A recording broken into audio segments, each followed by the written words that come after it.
What is trauma? Trauma is when you're disconnected from your body. It is what happens when our nervous system is overwhelmed or underwhelmed. It is not the event that is the trauma, it is how you responded to that event. It's what happens inside of you as a result of what happened to you.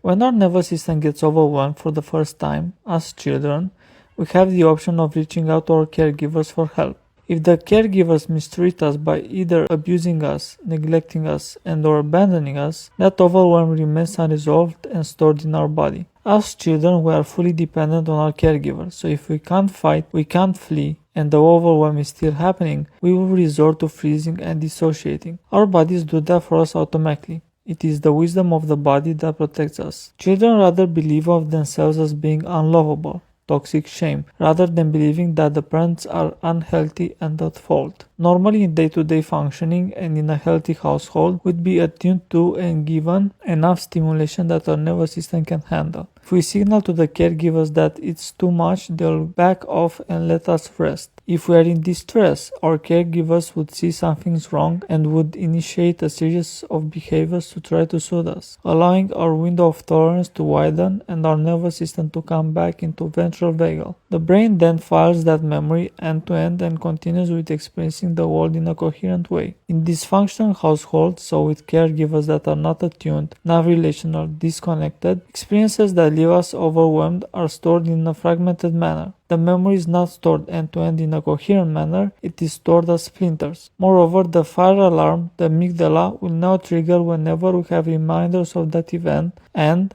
will have us relive the trauma in the here and now, even if we are in a safe environment. The hippocampus, responsible for consolidating short-term memory to long-term memory, is smaller in people with trauma than in those without. Besides the hippocampus, the prefrontal cortex, responsible with reason and emotional regulation, also is smaller in people with trauma.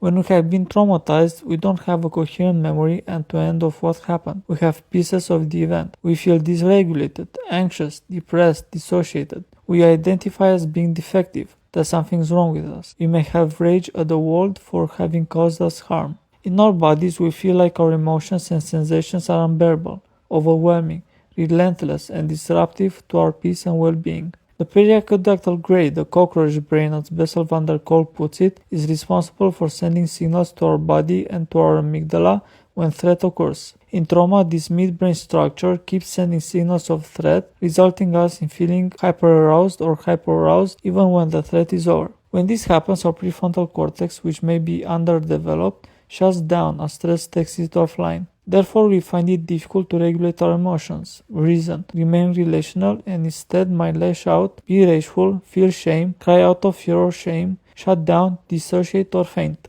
Explicit memory, which comes in two forms: semantic, the memory of general knowledge and facts, and episodic, the autobiographical memory of an event or experience, is fragmented in trauma. We may have a memory of a smell, tone of voice, how the light was shining into the room, and not have an end-to-end memory of the event. Since trauma lives in the body, it is stored as implicit memory. Appealing to bottom-up trauma therapies like somatic experiencing or sensory-motor psychotherapy allows us to work with the sensations and emotions in the body, the posture of the body, and any memories we might have of the overwhelming event. What's key in these trauma modalities and others, such as EMDR, is that it's not needed to remember or talk about the event. It's only needed to work with the imprints of trauma in the here and now, because the body always remembers. The body keeps the score. Thank you for listening. If you appreciate this episode, please give a like, comment, share, and subscribe. It helps a ton. Have a good day, and I'll see you in the next episode.